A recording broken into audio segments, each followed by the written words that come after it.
Good evening. I think we're ready to get started. Everybody settled? Welcome.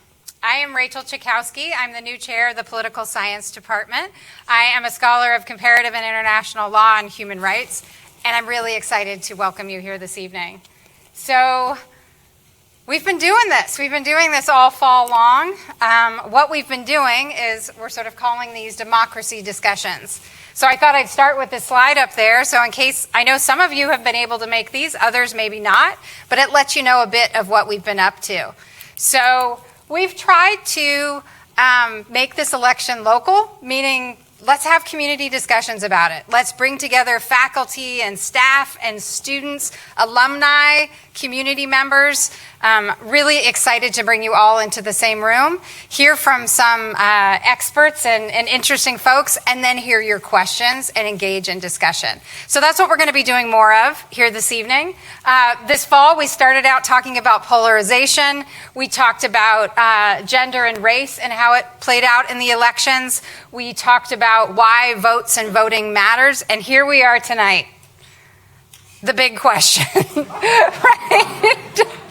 That maybe we're all scared to answer, but we're going to let these guys start. What happens next, right? What happened? Sorry, we got to get to that first, and then what happens next. I'm very excited to introduce this crew.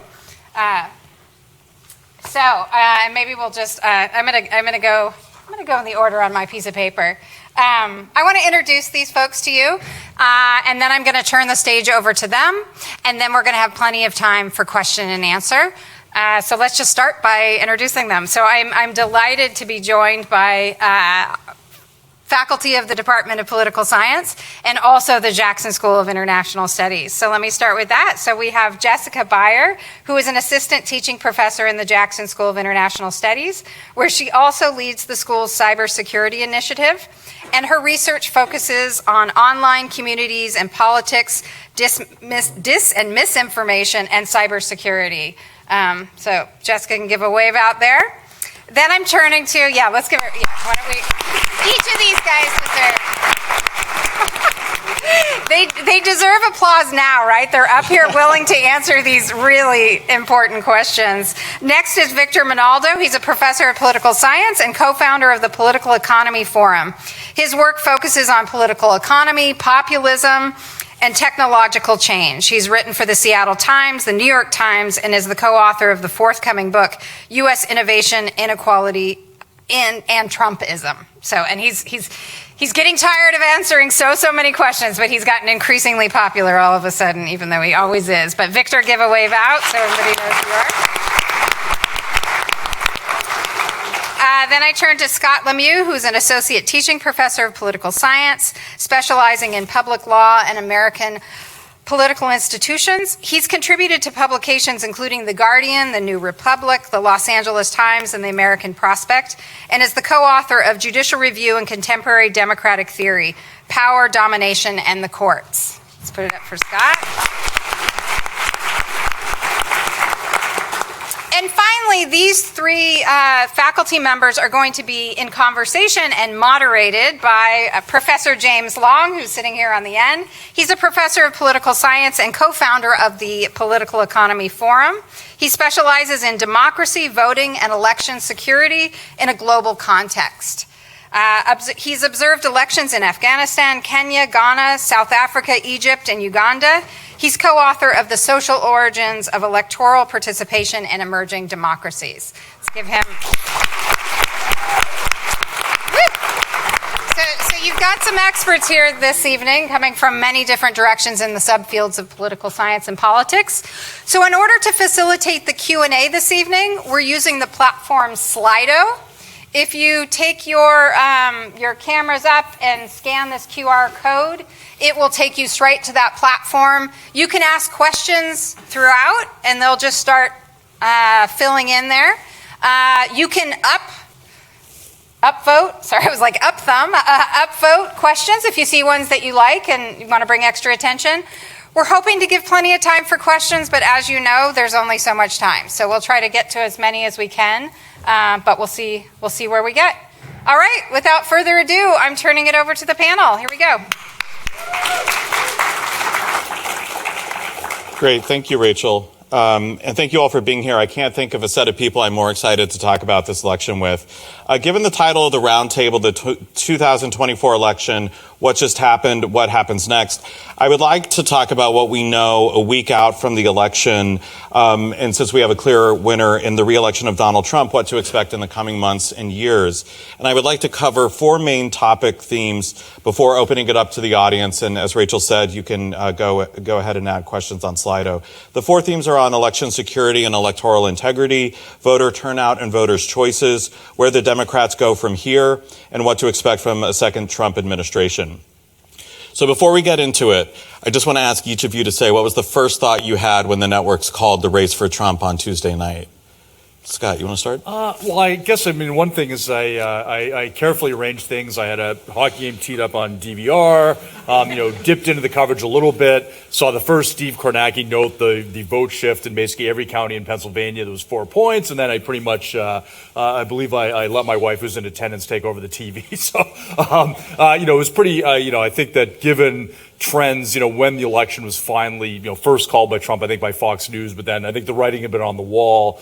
And I think having, 2016, the result was genuinely shocking. I think most of us knew this election was more of a coin flip. And if I have any students here that can attest that I pointed out that, despite the election being close, there's a pretty strong possibility that, one candidate would pretty much sweep the battlegrounds, which is what happened. So, I think that it was a bit of a different feeling than 2016.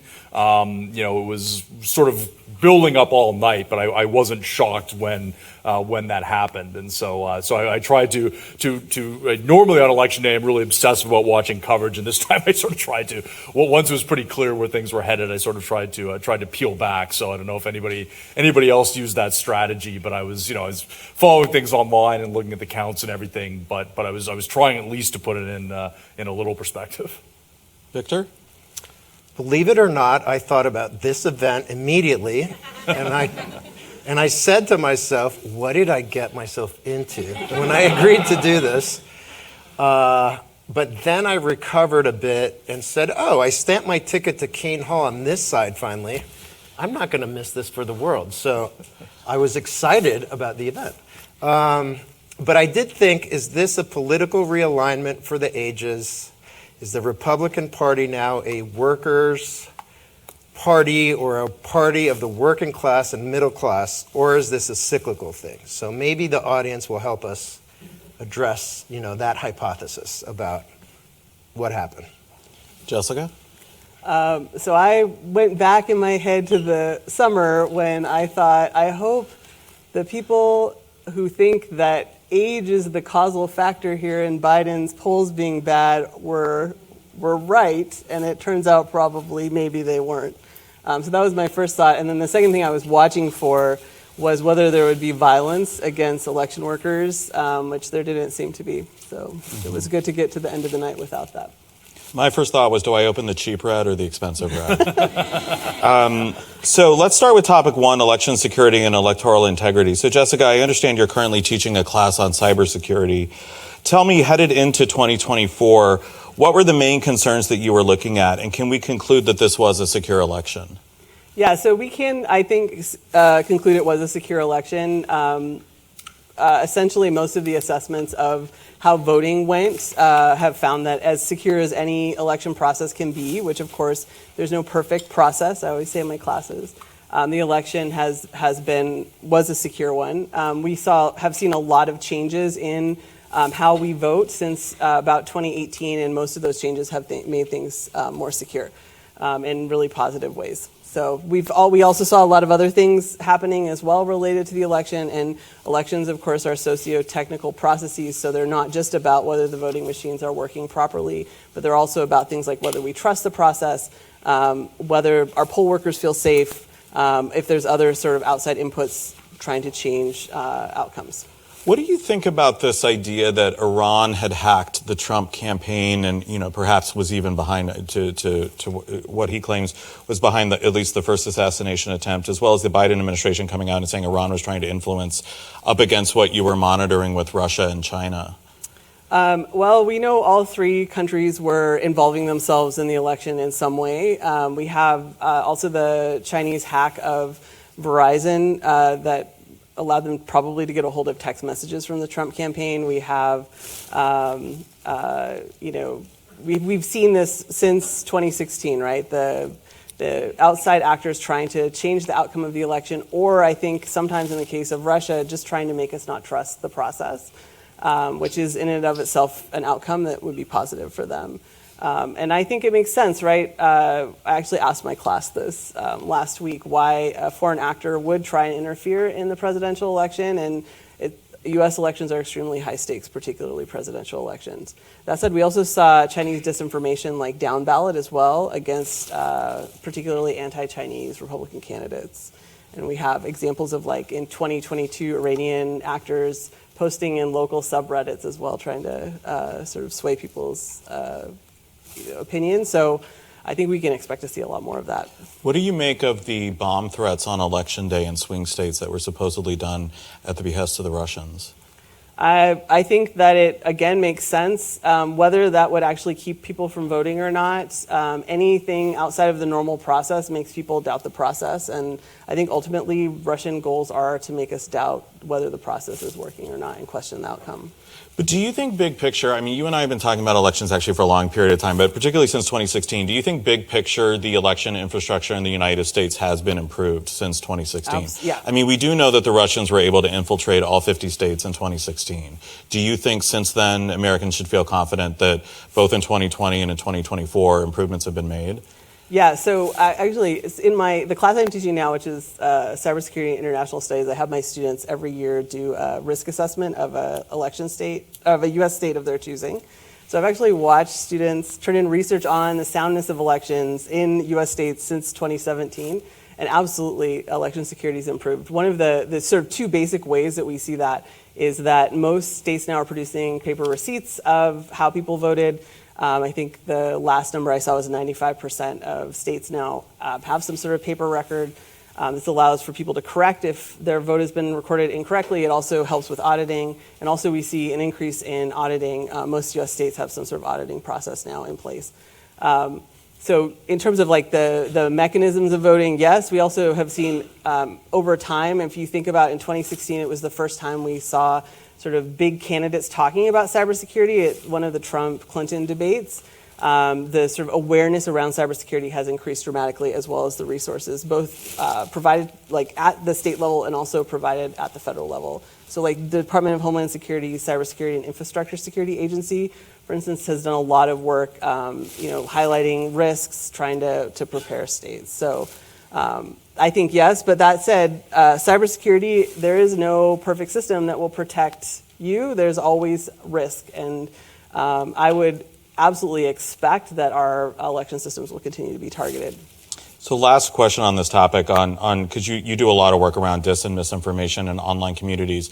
I'm curious how you would characterize kind of the online chatter before the 2024 election.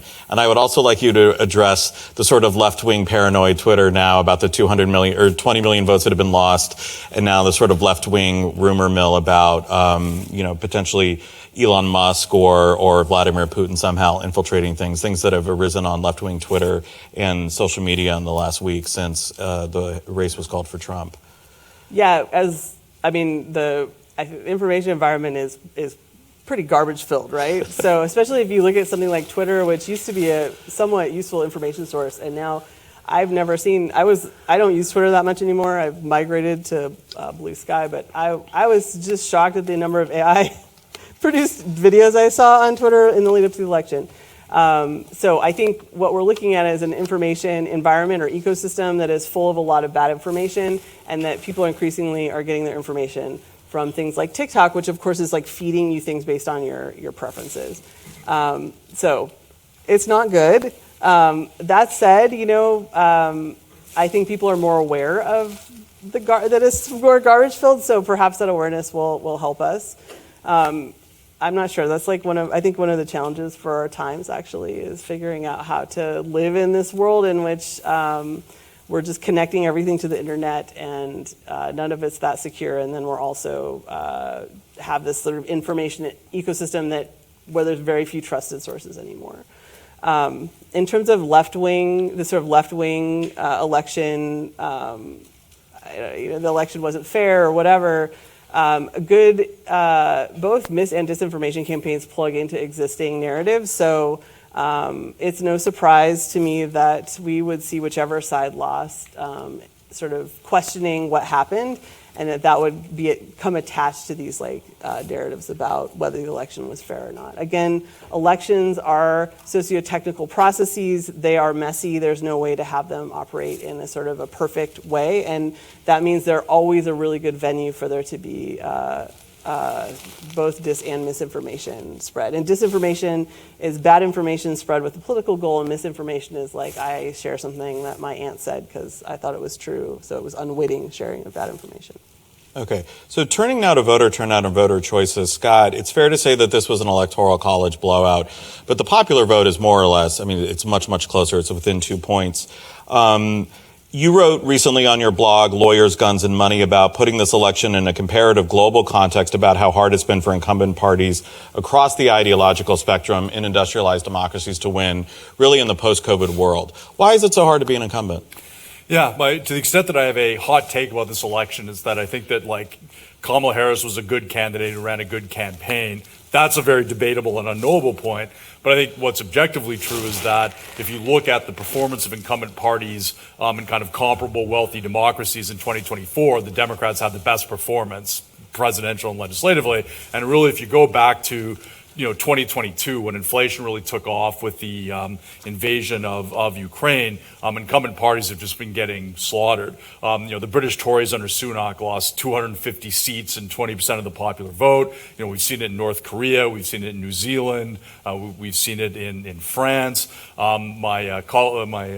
I hate to say anything bad about anybody from the McGill class of 1994, but it looks like Justin Trudeau and the Liberals are going to lose more than half of their seats next year. So this is just ultimately an extremely challenging environment for incumbent parties.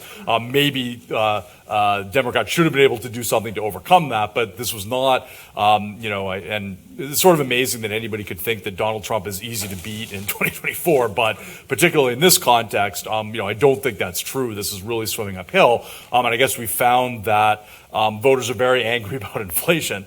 I think the Democrats made a calculation that people would forgive inflation if the labor market recovery was robust and the sort of wage gains are relatively evenly distributed. And I don't think that was an unreasonable thing to believe at the time, but it turned out not to be accurate. So what we definitely are seeing is a pretty strong worldwide reaction. Again, it seems to transcend ideology or anything. That it's a really difficult environment for incumbents. And I don't mean that to say that Democrats should be complacent. I mean, I certainly think that educational polarization poses a lot of challenge for center-left coalitions all over the world, and we're seeing that. So I think that there are some real medium and long-term issues here. But I do think that when we're talking about what went on in this election, we really have to put this in perspective of the situation where it's an enormously difficult environment for incumbents. And I don't know how much of that is just inflation, how much of that is the dislocations of the pandemic, and other factors. But this is clearly not just an issue for any particular political faction. That around the world, voters are pretty angry about incumbents, and I'm not sure if we fully understand why. I mean, I think that's something where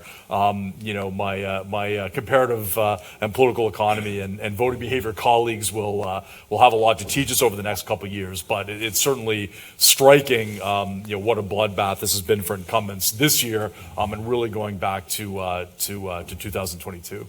So let's ask one of those colleagues, Victor. You and I were interviewed for The Conversation in a piece that was published over the weekend, a piece in which you spoke at length to Scott's point about Trump's victory, not just as a part of a global wave that's anti-incumbency, but also a global wave of populism. Can you say what you mean by that and how Trump's victory should be read or interpreted as a populist victory and relate that to global lessons? Sure. Populism has three elements. The first is, if not skepticism about elites, overt hostility in its most virulent form. elites and experts, I suppose. The other element is a strong reaction to economic mismanagement, or at least the perception of economic malpractice or incompetence. And then the third is very strong nationalism that can veer into jingoism and economically be about protectionism, self-sufficiency, maybe hostility to international institutions and the global order even. In terms of the global phenomenon, what could I add to what Scott said? I'd say it's not just inflation and the fact that the level of inflation was so high, 21% aggregate over 3 years. That's a lot. It's also interest rates are high, so if you depend on credit to pay bills or to borrow to purchase a home or a house, that's going to have bite. And then home prices around the world keep escalating, so a middle-class lifestyle seems out of reach for a lot of folks. And I think this is a global phenomenon. The U.S. actually has done much better on some counts in terms of our GDP growth and in terms of employment being relatively high and in terms of the fact that real wages have kept up for some segments of the income distribution. I would say, though, in terms of populism, there's a lesson about populism rather than incumbency, which is in Mexico, the populist government of the Morena party did really well. Manuel López Obrador, who's the populist leader who had won in sweeping fashion 6 years ago, just handed over the baton to her disciple, Claudia Sheinbaum, and she's, at least on paper, just as populist as he is. And it was under really difficult conditions. If you think about the economy in Mexico, you think about inflation, double what we've gone through. Think about interest rates, they're way higher because Mexico doesn't have a reserve currency, so it can't just bank on, international lenders giving it money no matter what it does economically. And however, you see populists sweep the power in the executive branch, the legislative branch, in other words, be reelected, and also now the judicial branch in terms of having constitutional reforms that give them, or will probably give them control over that judicial branch with elections to the courts in Mexico. So I would say it's more a populist thing, less an incumbent thing. And if you're a populist and you've got the right messaging, you can actually ride that wave of discontent and do okay. So maybe that's something we could return to. Well, I want to drill down on something specific to U.S. populism, which is that you have a recent book on economic divides and populism in the U.S. titled U.S. Innovation, Inequality, and Trumpism, the Political Economy of Technology Deserts and a Knowledge Economy. Sorry. So what is innovation inequality? Because typically people in the United States think about, racial inequality, class inequality. What is innovation inequality, and how do you think that's driving the appeal that Trump has in populism in the U.S.? Innovation inequality is the difference between Seattle and the eastern side of the Cascades in Washington, meaning we are the engine of economic prosperity because of our tech economy.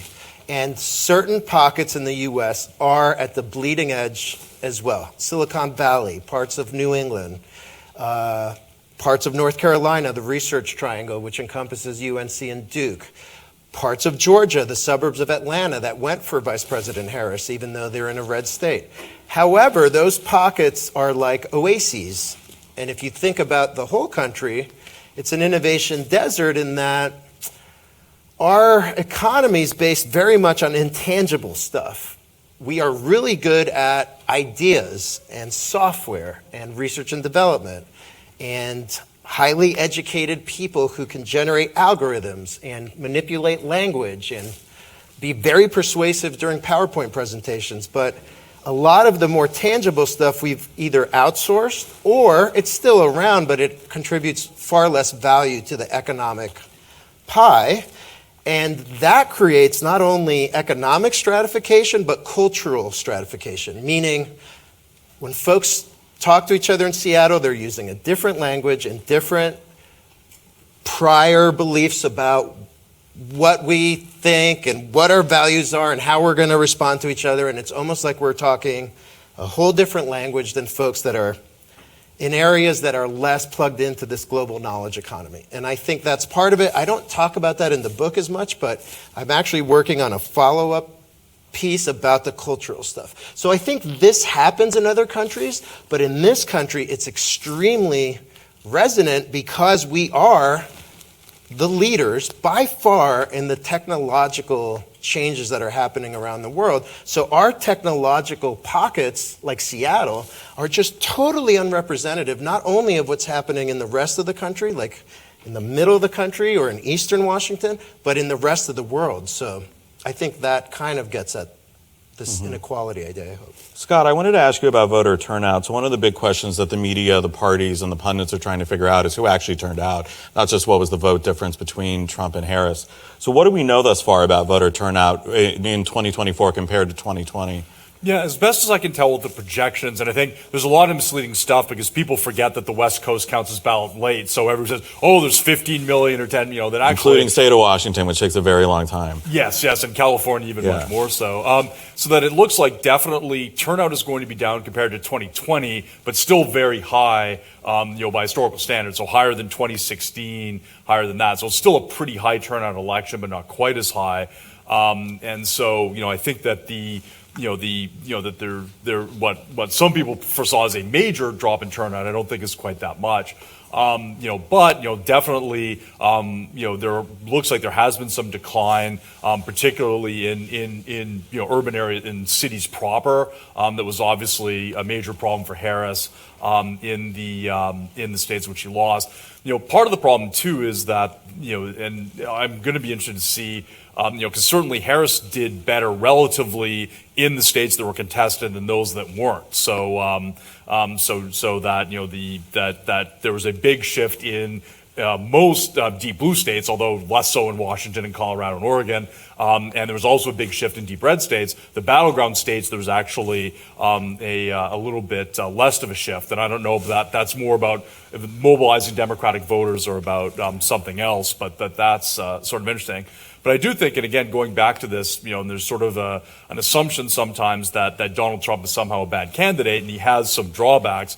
But the one thing Trump has is just the remarkable ability to mobilize, sporadic and new voters. And that makes up for a lot. And I think you can see, some politicians who try to emulate Trump without that. Like the Senate candidate in Arizona or the gubernatorial candidate in North Carolina is kind of an extreme example, aren't able to do that to the same extent. So I do think that, some assumptions that Trump would be easy to defeat are taken for granted, I think sort of ignore that. And I don't fully know what explains that, but I think we did definitely see that again. That Trump definitely has the ability to get people, who don't ordinarily vote to the polls. Now, that also is part of the reason why Republicans underperformed in the 2022 midterms. One, we're very used to thinking of high turnout elections being good for the Democratic Party. That's much less the case now.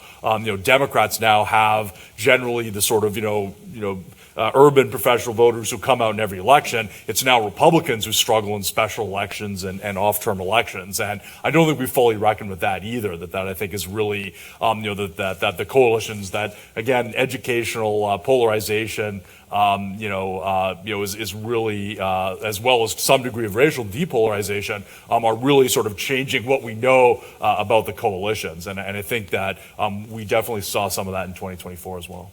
So, Jessica, let's talk about Gen Z, and we can pretend like they're not in the room. So, part of the Democratic Party coalition has been young people. So, the last time a Republican national ticket won young voters, which is defined as 18 to 29, was in 1988.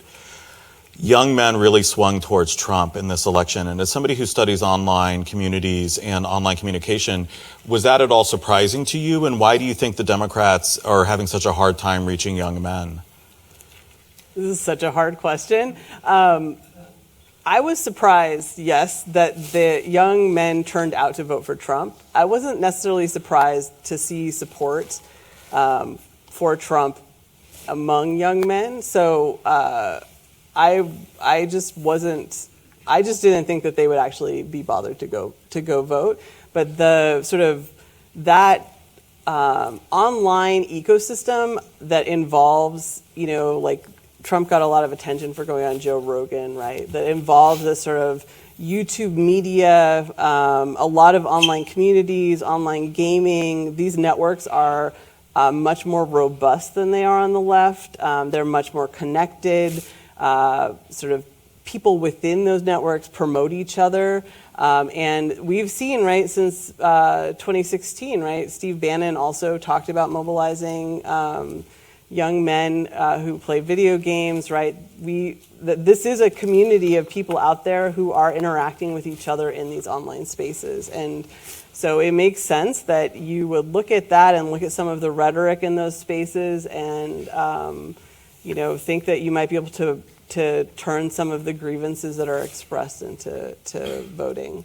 But I actually was surprised. And I think like on the left, and especially among women, there isn't really an equivalent. On the left, that sort of, there is an ecosystem of media and people who, sort of speak and people listen to them, but you don't really see the same sort of cohesion or really generative networks. Well, I want to move to where the Democrats go from here, but staying on this, I want to ask you, does it take a Democratic billionaire like George Soros buying a media company and creating these podcasts that people start listening to, or is it somebody like Kamala Harris going on Joe Rogan? Like, what do the Democrats need to do to reach this audience? I don't think that Harris going on Joe Rogan would have done it. I mean, I feel like part of what things like Joe Rogan are offering is sort of like a difference, right? Like this different, it's subversive in some way, it's sort of uncovering some truth that hasn't been uncovered. And the Democrats ran on like being the grown-up party, right? Like we're the grown-ups, we're going to keep things sort of status quo. We don't have to think about Donald Trump anymore after Election Day. And I think, things have been changing around the Democrats, right? And so perhaps they need to think about other sort of configurations of messaging. But I don't know. But I don't think that had she gone on Rogan's show that would have won anything for her probably. Do you guys remember Air America? Yes. And how unbelievably boring it was? Right. Like even Janine Garofalo, like it's just like, no, she's funny on stage. She's not funny talking about the news. Victor, Latino voters, what do the Democrats do? I know you have a lot of thoughts on this. Yeah. Well, okay. First of all, it's the Frankenstein's monster of voting bloc. Like if you stitch that thing together, it's going to come back and attack you. And I've been saying this for years. Let's think of this bucket Latino, okay? Over 20 countries of national origin, almost 1 billion people. They speak Spanish, Portuguese, Dutch, English, French, a bunch of other indigenous languages.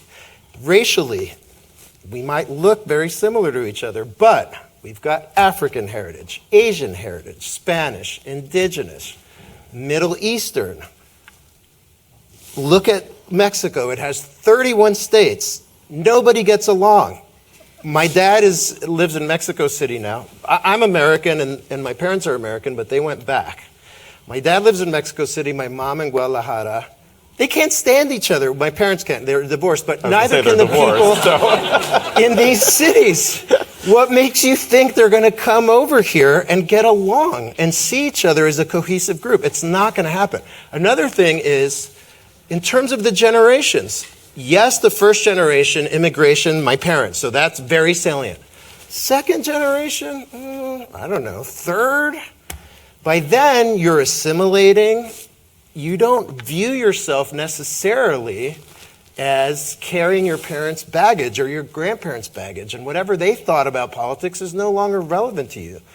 Another thing, a lot of Latinos are extremely entrepreneurial, individualistic. It's all about getting ahead, working really hard to put food on the table and send your kids to college. So some of the cultural things are like, no, thank you, I'm busy. What are you talking about? What's Latinx, by the way? Stop saying that, okay? It's not a word. Latinos don't like it. It doesn't make any sense etymologically, like to put an X at the end of any Spanish word. It's just weird, okay? And so then I would also say, country of origin, the baggage that does matter, did my parents flee Cuba? Did they flee Nicaragua? Did they flee Mexico under one-party rule? Did they flee Venezuela? Newsflash, socialism, not good. Why did we flee? Well, we were super poor and repressed. So we got the hell out of Dodge.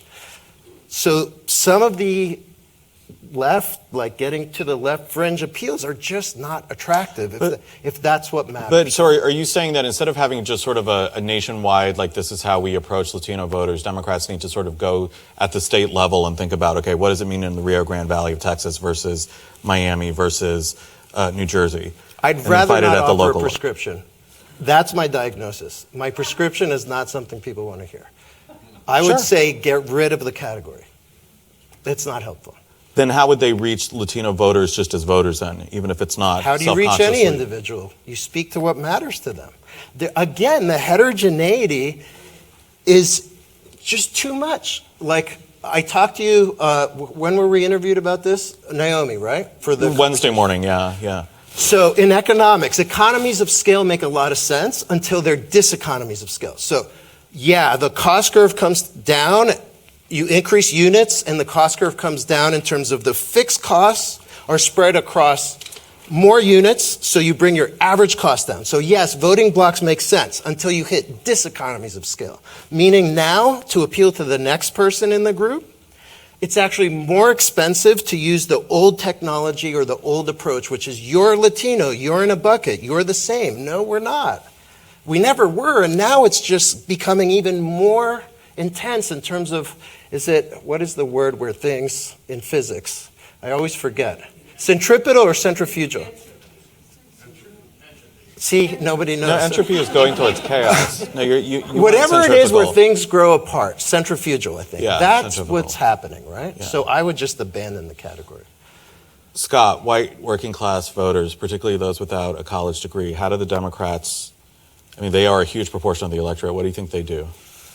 It's difficult because, of course, again, the theory of the Biden administration, which again was not illogical, was, we sort of orient ourselves in a more pro-labor direction, sort of focus on trying to do things that will sort of, increase wages more, at the bottom of the scale. And for the most part, they had some success there, again, limited by, first of all, their narrow majorities in the Senate and then losing the House in the midterms.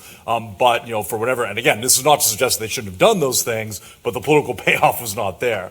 I do think that, to some degree, you have to pay attention, that certainly, whether or not work requirements for a child tax credit, make sense in policy terms, we know that they're generally popular. And that's something that the Democrats have to consider that sometimes you have to go for the policy you think is best. Sometimes you have to, sort of try to, you might have to trim your sails based on, how it will be perceived. I'm not, I don't know that I have a prescription. It's we're seeing, this, again, that this educational polarization is not something that's really easy to solve. Political parties have these big coalitions, and it's kind of hard, that sort of anything you can do can potentially alienate other parts, and I think it's very difficult. Obviously, I do think that, I guess if there is, a potential model, it could be somebody like Marie Gluesenkamp-Perez, who you think, Reed College graduate, not somebody, but also somebody, again, who's an entrepreneur, owns her own shop, but does seem to have the ability, and without running just as a conservative Democrat, she's still pro-choice, she's still broadly within the Democratic Party, but does you have to agree. And again, it's not as if, Democrats are not going to have the same percentage of the white working class vote they did 30 years ago, but it's all about the margins, right? It's about that if you can lessen, the other party's margins, that could be enough to win. So she is able to win in a Republican +5 district by, that she can appeal to some white working class voters without alienating, the sort of, educated professionals in Vancouver who she also needs. So that, to me, you almost have to look at the candidates who are successful, who are, and that can also be not only, candidates who win, but you can also see someone like, Dan Osborne in Nebraska, who didn't win, but certainly, ran better than you would expect of a challenger to Republicans in a deep red state. So, I think that's the best way, is to sort of look at who has had some success. That doesn't mean that you're going to be able to fundamentally change your coalition, but, it's not necessarily about that. It's more about, keeping the other side's margins down, appealing to enough people so that you can have the bigger coalition. And again, I'm by no means an expert in running campaigns or anything like that, but I think that would be the first thing I would do, is sort of look at the Democrats who did have some success there and see if there's anything. And again, sometimes it's difficult to scale local things, but to look at Perez, or look at somebody like, look at those Democratic senators, in Wisconsin and Michigan and and Nevada, who ran just far enough ahead of Harris to maintain those seats. I think that's sort of where you might want to begin. Jessica, one of the things I've never understood about the Democrats is they crow about all this online misinformation. Why don't they engage in it themselves? Why not fight fire with fire? Why are they so hesitant to do exactly what they're criticizing the other side of doing? Because it's not just that they're criticizing it, they're saying that that's why they won. That the only reason Trump was reelected is because of online misinformation. So why not engage in it and win? Elections are about winning, right? I guess I would say is, how do we know that? I mean, one of the difficult things about disinformation is knowing who's behind it, right? So you have, we know we have foreign actors who are putting out disinformation, which gets picked up. But we also know that our most prolific producers of bad information are often domestic actors, and those messages can overlap or be propelled forward by foreign actors who maybe are pursuing their own goals, and one of which is probably any division here inside the United States is good for them. But we know this is absolutely true in the case of Russia, or that's the perception. One of the things that's hard about sort of bad information is knowing who it is who's actually putting it out. So I think maybe the question I would ask is, why do we see much more sort of sophisticated and networked and connected efforts on the far right than on the far left? There certainly is a lot of left-wing misinformation out there too, but it's not as well organized, and there's not the same sort of ability maybe to push things from fringes into more mainstream sources. And actually, I think that it would be bad. We don't want more people trying to put out more bad information, but the way things are going, my prediction is we're only going to see more and not less. Okay. So you may. Well, if you want to win an election, is all I'm saying. Anyway, so what to expect from a Trump term? We'll end with that, and a lot of the questions are about that, and we have a lot of time for questions. So if you hadn't had an opportunity to go on Slido, feel free to and upvote. Victor, you had a very provocative op-ed in the Seattle Times a couple weeks ago that argued robust democracy's checks and balances would stymie Trump. What are those checks and balances, and why do you think they will work this time? I'm only going to use two examples. I could use several, but I want to leave room for the Q&A, and maybe others will offer some. The Department of Justice has 10,000 lawyers and 13,000 FBI agents. If you were to try to fire any one of them, you're going to have a paper trail from here until Gowan Hall, recording what that's about. If you do fire them, they have the ability to appeal and throw a hissy fit and make it extremely difficult for you to do so. A judge might be able to reinstitute them into their position if there's any whiff of politics or something untoward.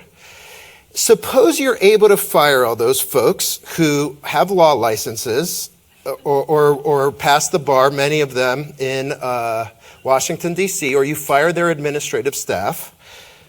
Okay, who's going to run things? How are you going to figure out what's what? If we were to, God forbid, fire the administrative people that help us in the department, we would be running around like chickens with their heads cut off, okay? It would be a nightmare. So suppose you do that, though. Okay, now you've got to retrain folks. That's going to take a while. You need security clearances that are going to take between 1 year and 2 years. Then there's all the appeals of the people who have been fired that have to go through all these other processes, while the folks that are being or hired anew have to take their position. And there's no one around to train them, and you have a very small pool of lawyers and people with the knowledge or people with the that passed the bar in Washington, D.C. and passed the security clearance. Okay, suppose you don't fire them. It's all going to be about intimidation. Well, there are all these whistleblower protections. There are all these folks that are in charge of fielding complaints. There are the courts. There are all these checks and balances that make it extremely difficult for them, the Inspector General, for example, at the DOJ, make it extremely difficult for them to be bullied and bossed around. Now, suppose, okay, you don't fire anyone and you don't mess with the people that are there because you fear them, but you want a political prosecution. Okay, there are rules of evidence, there are grand juries, there are judges that have to approve warrants or wiretaps. There's a process here, there's going to be a trial, there's going to be a trial and then appeals, and there are going to be suits and countersuits and all that. Like, just if you go into, and there's 4 years here. So I could go on and I could do. Scott, you disagree. I get the sense, and you're worried about the federal courts. On the federal, and I'm not denying. I mean, I do think that we have a fractured system of government, and in many ways, and there's also federalism, that there are certainly going to be limits on what Trump can do. But with the federal courts specifically, I would be pretty concerned. That there were a few cases during Trump's first term in which the Supreme Court pushed back, notably on the census case. But we obviously, there's a 6-3 majority now, and also a situation in which this majority doesn't really have to fear either that majority being replaced with another median vote or any credible retaliation from Congress. Historically, whenever there's been a major disjuncture between the Supreme Court and administration, Congress has been able to play hardball, but now the Supreme Court and the administration are likely to be on the same team, and especially Trump versus United States, the decision which granted a very sweeping immunity to the president. I find that not only disturbing in itself, but doesn't really suggest to me that we're likely to get a lot of pushback from the Supreme Court. One example I would cite, and this will be something to watch, is that President Trump is apparently, with respect to his tariffs, not going to ask Congress for legislation, but going to use existing statutory authority like he did in his first term, which allows the president to impose tariffs for national security reasons. Now, if you think back to the Biden administration, the Supreme Court said that the Biden administration could not implement a student loan forgiveness program, even though the relevant statute gave the Secretary of Education the power to waive or modify loans. That would seem to be pretty clear language, but the Roberts Court said no, it didn't mean that scale of modification. So certainly I can imagine a court saying, these tariffs do not have a legitimate national security justification. This is beyond the power of that Congress granted the presidency. But my guess is that it's not going to happen. You're going to see, President Trump get leeway to sort of use the executive branch in the way that the Supreme Court pushed back against the Biden administration on COVID response, on student loans, and some other things. So I do think that, with the Supreme Court having such a strong majority and one that has been sort of carefully screened, in many respects, that's one where I don't think you're likely to get a lot of pushback. Now, I agree with Victor that there are other points to the political system. So that's not to say that Trump will have unlimited abilities, that there's no, locuses to push back. And, there are areas where other federal courts or state courts, for example, might be able to. But with respect to the Supreme Court, I think that we're going to be in a very common situation in American history where the Supreme Court is best viewed as as sort of a partner of the incumbent administration rather than as a major check on the administration. But again, I think, whether there's a legal challenge to tariffs, presuming that they're imposed, that's going to be, I think, one sort of leading indicator where you're going to see if there's going to be any major pushback, or if we're going to see pretty much the Trump administration get a very wide area of discretion from the courts. So, Victor, I want you to do a counterpoint answer, but in response to something coming from Slido, which is, what is the likelihood of Project 2025 being implemented? Because Project 2025, or aspects of it, if it were implemented, would undo a lot of what you say are the guardrails. I don't know enough about Project 2025. So all the lawyers that you described at the DOJ could be fired? I told you why that doesn't seem feasible. Why? The DOJ doesn't have to exist. It doesn't have to do anything. But everything would fall apart. So what? I mean, we could go that extreme. What but- prevents it from happening, though? Or what prevents it, spending a couple of years getting rid of all of the political appointees or getting rid of a lot of what they see as chaff and just firing them and then putting them, putting lackeys in there? And they can change the rules around security clearances and stuff like that. They can do whatever they want. Okay, I suppose if we're in that world, sure. If we're in that world where you can do whatever you want, then who's to stop anyone from doing anything? Yeah, that's fine. But I don't have an answer to that. I guess I could say it just doesn't seem practical or feasible. And I would say on the courts, the reversal of Chevron deference would be another area where the executive branch, if you think about 15 cabinet level appointments, in terms of the departments, if you think about the 10 independent agencies, these are commissions with 5 individuals. 2 of them have to be Democrats in this new administration, 3 are Republican. The minority on each of the commissions, you could think of something like the Federal Trade Commission, for example, an independent agency, or the FDA, or the Federal Communications Commission. Those folks, the Democrats, have like thousands of tools at their disposal to stop things in track. They could boycott meetings and then there's a failure to reach quorum. They could alert the courts or Congress or the states to chicanery or mischief that goes on there. They could stop a process in place by demanding more process or by kicking the can down the road or by throwing sand in the gears in 100 different ways.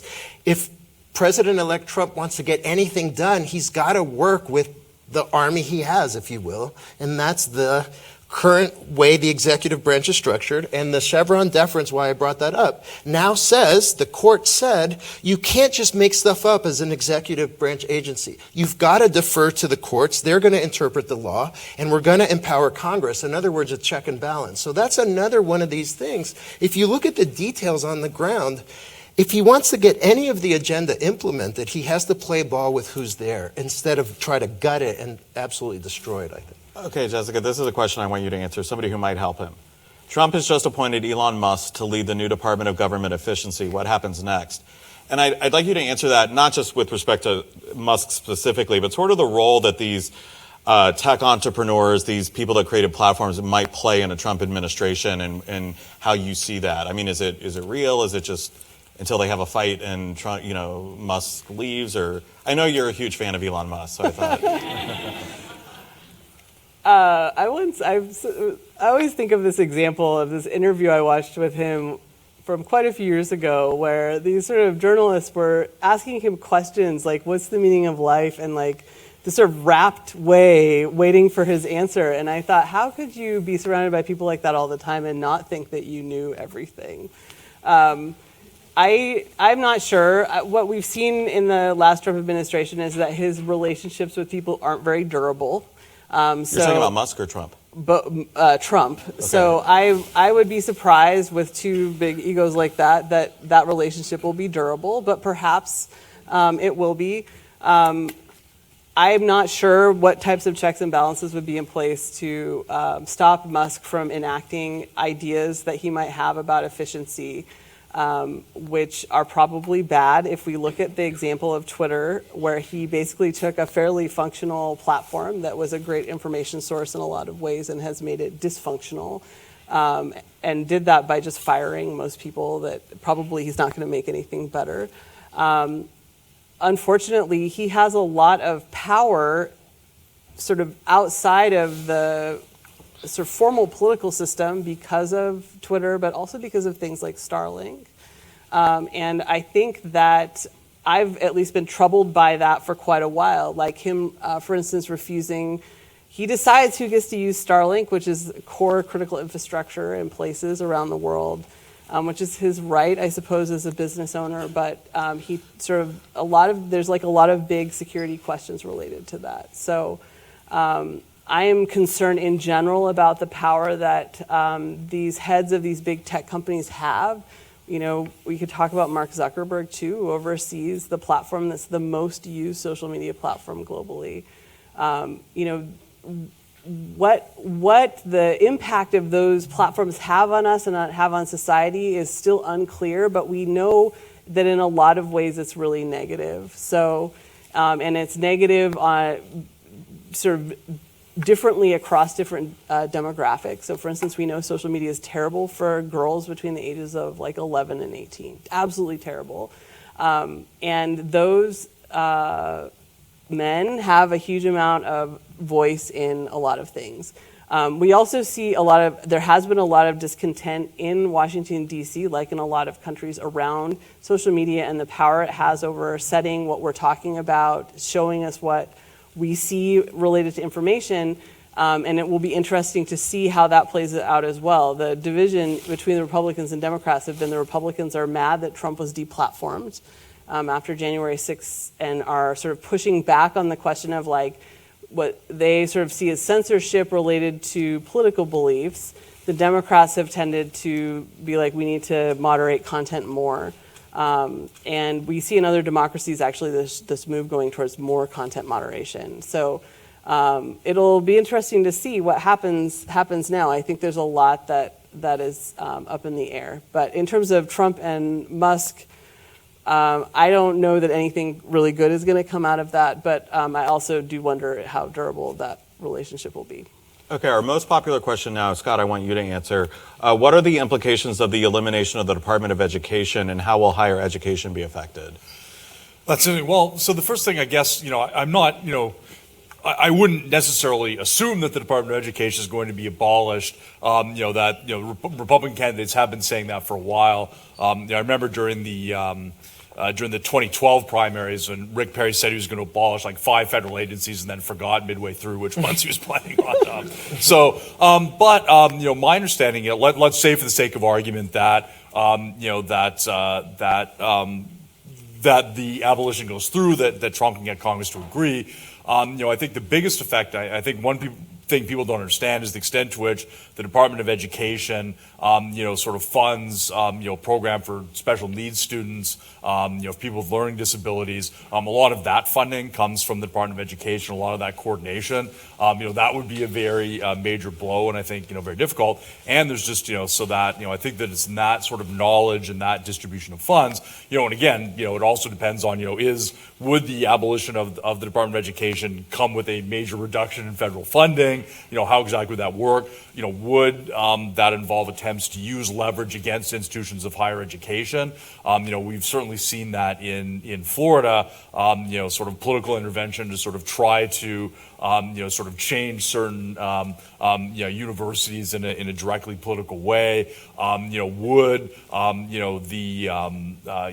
the Trump administration attempt to sort of again threaten to withhold federal funding of various kinds to try to get institutions of higher education to change? That's really up in the air. Now, of course, some of that can be done without abolishing the Department of Education either. So, I would not necessarily assume that that's going to happen. It's a lot easier to pledge than it is to do it. But I think, leaving aside whether that gets, whether that actually happens, there's also sort of a lot of ways in which, the federal government can, sort of use, funding as a lever to try to do certain things. And if, conservatives are, upset about, the potential of being, subject of censorship on social media, I think liberals, looking at states like Florida and West Virginia, have some real reason to be concerned about academic freedom and the potential for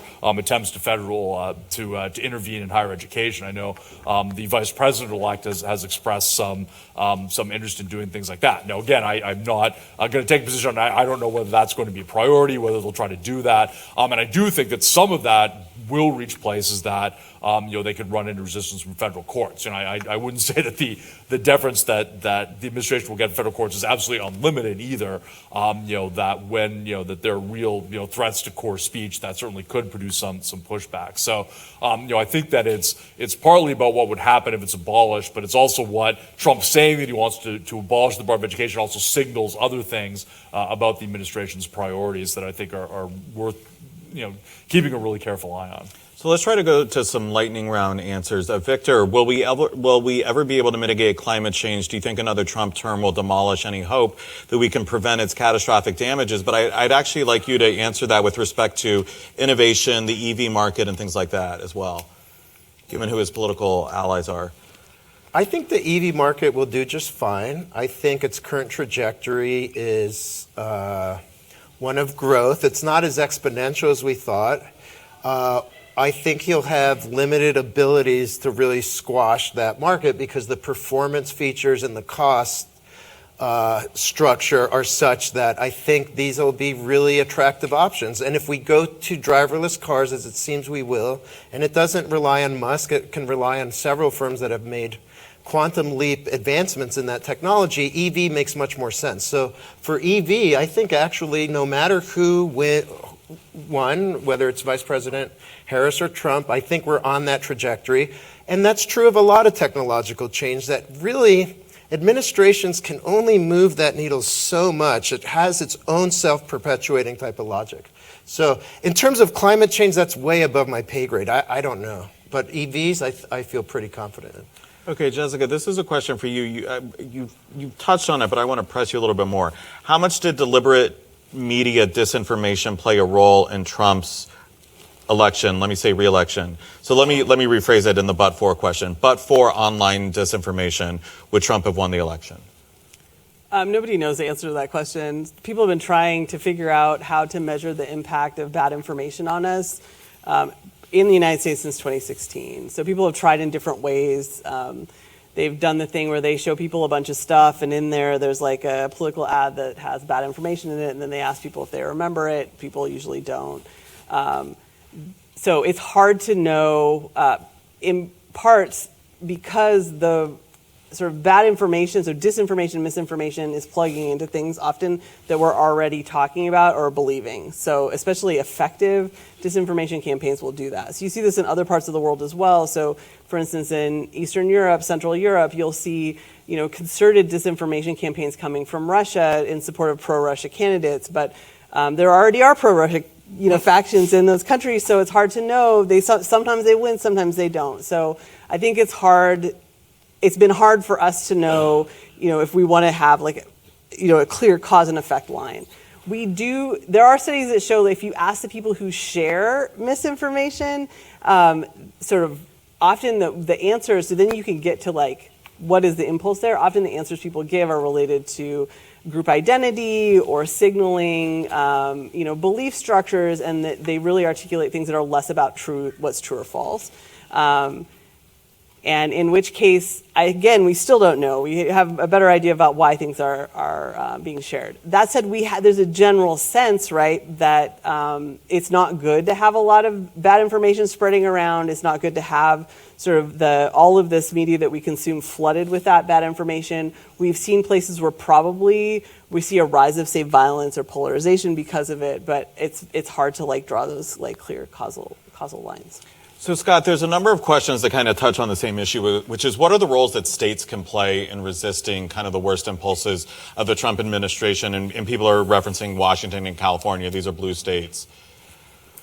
Yeah, I mean, there are certainly some approaches you can take. I know with respect to reproductive freedom, I know that Governor Inslee has already started to stockpile mifepristone. My understanding is that Governor-elect Ferguson will continue that, so blue states can sort of try to establish a public supply in case there's an adverse ruling from some combination of the FDA and the federal courts, making it more difficult to obtain these. There's also,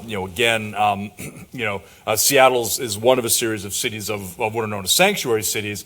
This is based on a Supreme Court ruling from the 90s, the so-called non-commandeering doctrine, which says that the federal government cannot force local law enforcement to enforce federal laws.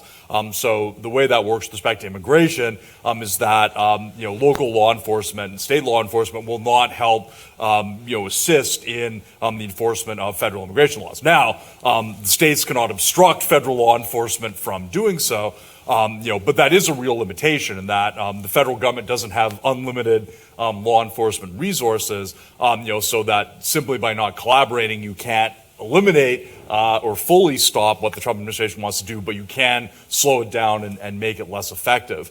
Do you think you would try to nationalize the National Guards in Washington and California or any state that tried to resist? Yeah, that is one, that the federal government does have that power to nationalize. So they could, in theory, try to take over the National Guards. They wouldn't be able to use local law enforcement, but they could make some moves to try to mobilize state law enforcement. Now, again, when you try to do that against the will of the states, that you can run into some low-level resistance, but that is a real concern.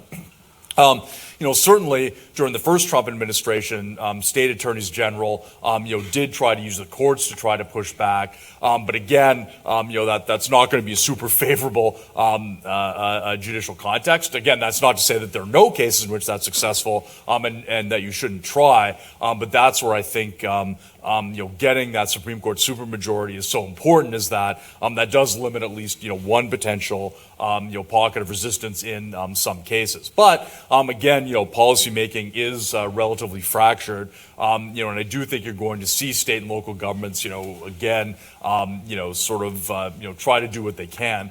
My big thing is that the biggest thing that blue states can do, since Victor mentioned this earlier, the biggest thing that they can do as an act of resistance is to make it a lot easier to build housing. Right now, states like Texas and North Carolina and Florida are growing much more rapidly than California and Washington and New York, not because people don't want to live in the latter states, but because housing costs have become prohibitive because it's so difficult to build housing. Seattle's doing a little better on this than some cities in California, but that's a major thing. And quite frankly, this is not only an issue of costs and the political things associated with that, it can also be a civil rights or civil liberties issue. How many women are living in states with total abortion bans because they can't afford to live in states where their reproductive rights are protected? How many trans people would like to move from a hostile jurisdiction but can't because their rents would triple? So I think that one of the biggest issues that state and local governments can do, to sort of try to, provide sort of oases where there's different ways of doing things, is to allow people who want to live there, to live there. And I think that's an area where there are a lot of areas in which I think blue states and blue cities have not delivered great governance, and that's the single biggest one to me, is just the complete failure to build housing to keep up with demand. So, Victor, there's a number of questions that are kind of dancing around the same issue. Do you think the Democrats will shift left in a reaction to Trump, or will they abandon identity politics that swing voters did not agree with? You mean shift left on economic?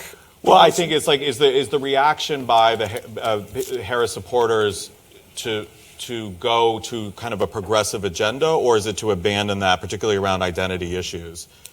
Oh, okay. I can stick to identity if you want. I have thoughts on the economic. I mean, I don't know that the economic and the identity are that different anymore, but go ahead and answer. I think they're different. Okay, here's an analogy I might use. Bear with me and forgive me for being a messenger here. Suppose you're really hungry after a hard, back-breaking day of work. And you also want to relax and you just want to joke around with your friends. So you're looking for a place to eat. One restaurant has big, juicy burgers. The game's on, and you're really excited for the game. Your friends are there at the bar. You can order beers and joke around and just relax and like whatever life did to you to get you down that day. It's a thing. It's like it's like that show Cheers from the 80s and 90s, right? They weren't and alive. The food is affordable. Okay. The other option, there's only two here, has really high-priced vegetarian fare. Remember, this is a blue-collar person, back-breaking day of work. You're not at the computer necessarily. You're out building stuff or under a car or something as a mechanic or whatever. And it doesn't have to be men. There's a lot of women who do these jobs too. So this is not a sexist example. Or I'm not trying to make it into one. And then so you can go to this other place. There's no game on. PBS is playing, and they're talking about toxic masculinity and Latinx, and again, only vegetarian food. It's extremely expensive. It's expensive food, and the waiter is so snooty and tries to get you to like eat the meal with like a certain set of forks and knives, and like for the life of me, I don't even know how many there are at these fancy things, and they give them to you, and there's like one for soup and salad and whatever.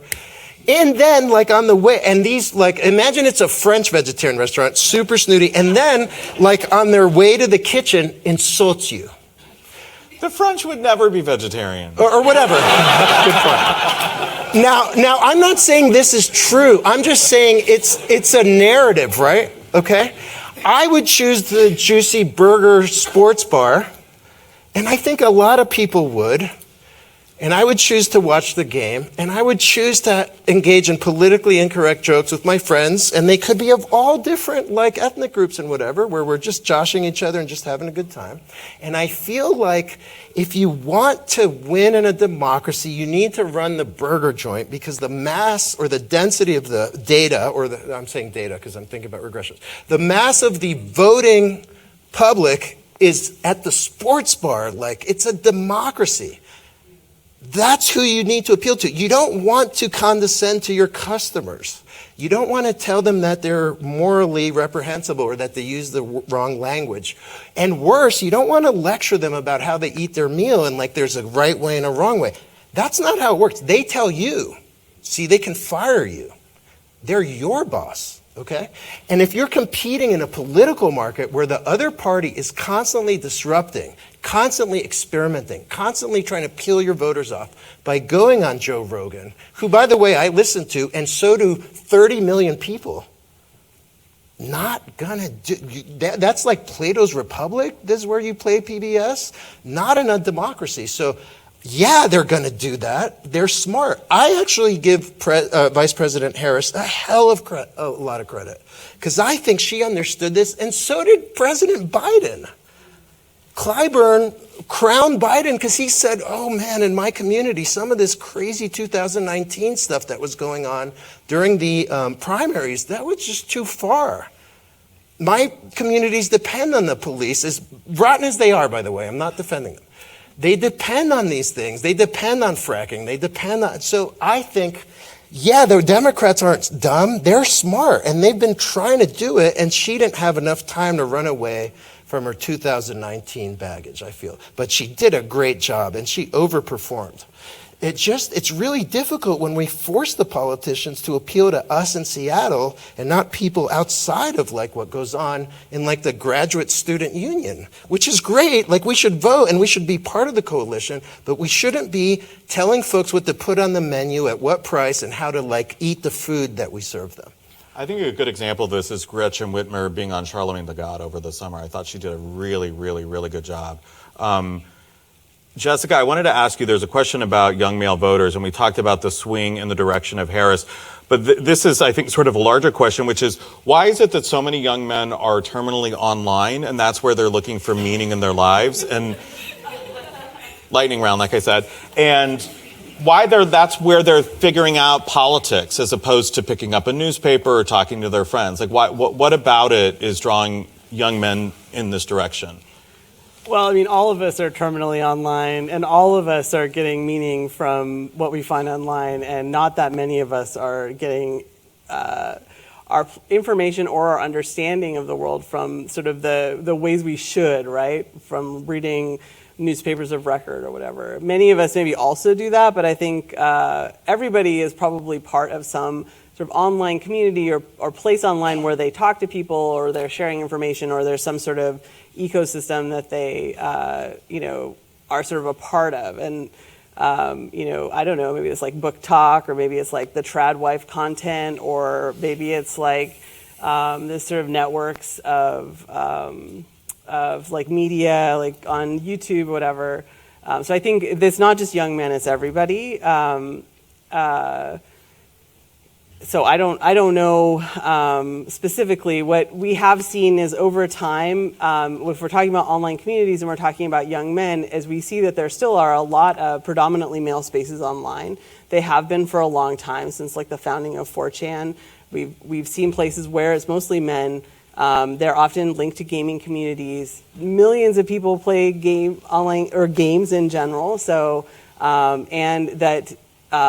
Around 2011, the right started to identify that there was a lot of discontent in those communities, There was a lot of misogyny, a lot of racism, and started to ask the question of, can we mobilize these people, sort of that discontent towards particular agendas? And this was not initially our big parties, the Republicans or the Democrats. It started out in more fringe groups doing that, but it's sort of migrated to the center. So I'm not sure. I guess what I would say about young men is that we all are gaining meaning from online spaces, and it happens to be like Rogan. Most of his audience is male, and I don't actually think that there's a female equivalent exactly. There's like the Call Me Daddy, whatever podcast. She's 10 million listens to his. Yeah, right. Like so many. It's much more fractured. There's like one of the biggest online communities out there is a knitting community. It's mostly people who identify as women. So, but they were overtly political under the last Trump administration. But a lot of places actually ban conversations about politics. I've been studying Taylor Swift fandoms. A lot of those places ban talking about politics. So. I don't know. I think that's a hard question and one that we don't fully understand. And there's a lot of alarm about it. And I'm not actually sure that. I think there are things that are alarming about that, but there are also maybe things we just don't know yet. And we're sort of applying this older idea of how we should be getting information to what people are doing now. Scott, did Biden's decision to run for a second term have a negative impact on Kamala's campaign? Did he, from a lack of a better word, sabotage the Democratic Party? It's a good question, and there's a lot of debate about that. Let me first of all say, I think that it's pretty clear that President Biden made a mistake in choosing to run again. I do think that he had declined in ways that we did not fully understand until the first debate. I was lucky enough to be in France when that came down. Lucky in several respects, but one thing is I didn't watch it live. So, but having said that, I think there's a weird way in which it worked out fairly well. What I don't believe is that it would have been if there'd been some kind of blitz primary or something, which I don't really think was workable. But in a weird way, there was sort of a consensus around Vice President Harris, who was then able to run a campaign that was for the most part sort of pretty carefully targeted towards battleground states, the median voter. One thing is if there had been a primary process, that's likely to have been quite divisive. What happened in 2019, obviously, that what is necessary to appeal to Democratic primary voters is not necessarily what's necessary to appeal, to voters in battleground states. So it's not really clear that I think Harris would have been the favorite probably in a primary process, but I think coming through that primary would be problematic. Now, I do think one upshot of this is that these sort of years-long primaries is not a very good way of selecting candidates. I think it would be much more sense to have like one vote or four votes. That this sort of interminable process is just ways to produce a lot of bad feeling within the party. Over choices of candidates were often pretty similar. Now, I think one thing to say is that we didn't know that, assuming that, and not everybody will agree with Victor and myself that Harris was a good candidate, but if you take us for granted, that was not inevitable. I do think there were concerns, that Kamala Harris did not have very high net approval ratings. You never know how somebody's going to run as president. I think she did a good job, but certainly, if she didn't, then I think there would be a lot of criticism for President Biden for not stepping down earlier, not allowing a primary. So I think it worked out well, but it didn't work out well in a way that was inevitable. Certainly, if Harris had not run as good a campaign, I think he'd be upset. And again, I think that it was certainly a mistake in retrospect. Now, did it prevent the Democrats from winning? My guess is no. Again, you never know this, and I want to say I really want to be agnostic. It's very difficult to know, the effect of presidential campaigns. We don't know to an absolute certainty that somebody else could have won, but I think combined with the very difficult context for incumbents, the fact that Harris did well, and I think here's one striking thing about the election. So it looks like the popular vote advantage is going to be about 1.5 points for Trump. And I think the tipping point state, Pennsylvania, was 2.1 for Trump. So that means that whereas Republicans had like a 4-point advantage in the Electoral College in 2020, that's down to about 0.5 point now. So one thing that's happened is that what looked like it was going to be a fairly long-standing advantage for Republicans in the Electoral College, at least this cycle went down significantly. And that's not all, or maybe not even primarily, the campaign that Harris run. That could be the effect of Dobbs. That could be the effect of a lot of things. But I think that's one really interesting thing as well. So basically, I think that President Biden made the wrong choice, but was it material to the outcome of the election? My guess is no. And the good thing is it's unfalsifiable, so who knows, I can't be proven wrong there. And again, I'm not saying that there's legitimate room for disagreement there. It's very difficult to know how things would play out. But sort of given how toxic the primary process can be, I think in a weird way it actually worked out.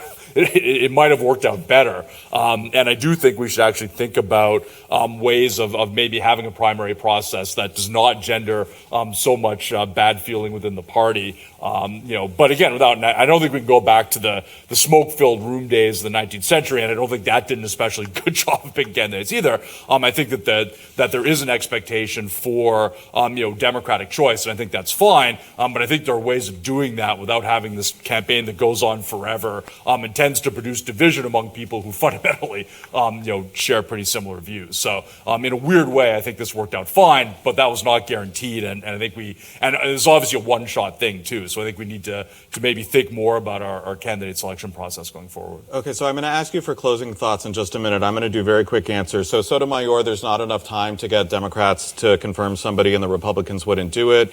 Trump probably, I think, will not leave office in 2029, and there's ways around the 2-term limit, come in office hours, and I can explain why. No, it doesn't matter that she picked Waltz instead of Shapiro. The vice president typically doesn't matter.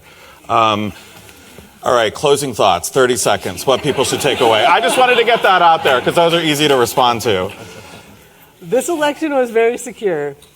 That's my closing thought. And voter fraud is extremely rare. Just going forward, keep that in mind. When you're going to share information online, if it harmonizes with what you actually believe, that is the time when you should stop and ask yourself, is this actually true? Because the number one problem in terms of misinformation is all of us. So we can actually do something, unlike these sort of big system level things, to make that better. And it's just check yourself before you share information. Scott? I would say that the thermostatic nature of public opinion is a harsh mistress. And what I mean by that is that where you might think that being in office sort of compounds your support, what instead tends to happen is that there's a reaction against you. And I think parties tend to learn this the hard way. That I think Democrats made a lot of assumptions about how, sort of a more diverse country was going to give them a large majority that turned out not to be true. But I think there's also the real possibility that, the Trump administration, having secured a popular vote majority, may, sort of act in ways that are likely to produce a large backlash and a lot of opposition. So, we should always keep in mind that things can change very quickly. I think if I told you in 2008 that Ohio would be a deep red state, I'm not sure you would have agreed with me. That do keep in mind that every election is kind of its own snapshot, but political coalitions change, public coalitions change, and being in power also can be very perilous in its own way. So never think that sort of any one election is permanent. Everything is very effervescent and subject to change. Victor. I second that. I'll go back to the first remark I had, not the joke I had about being excited to be here, whatever I said about the election, the first thought I had. But I think we're at a fork in the road. I think that it could very well be the case that there is a political realignment afoot, where there's a switch where the Republicans become the party of working class and middle class people that rely on turning a lot of people out, and the Democrats get stuck as the elitist party of the coasts, and they do well in low turnout elections like midterms. Or this was a one-off. Inflation was extremely high in terms of its aggregate level.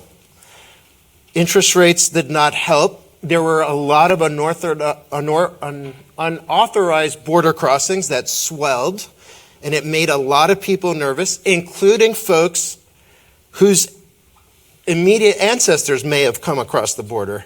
I spoke to a lot of folks that haven't been here that long, maybe 20 years from Mexico, and in private quarters, they're like, I'm worried about the immigration. Why? Crime. My kids, there are all these gangs. I live in Burien, there's all these gangs. And I don't know if it's true, by the way, but I speak to enough folks that recently hopped over. I don't know if they have their papers or not yet. I don't ask them. And they feel very comfortable with me because it's my experience, at least my parents. And they're like, oh yeah, the gangs, the drugs, the crime. I'm like, what are you talking? This is like not what you'd expect. So I think maybe these two things, if they ebb a bit, it could be a cyclical one-off thing, and maybe the Democrats reconstitute their coalition and they do just fine. But I do think it's a fork in the road, and I think destiny's not written, and what happens now, between now and the midterms especially, is extremely important in terms of messaging, turnout, strategy, and the like, for Democrats especially. And speaking from a global perspective, I can say the United States loves to keep the world guessing. So anyway, Jessica, Victor, Scott, thank you for being here.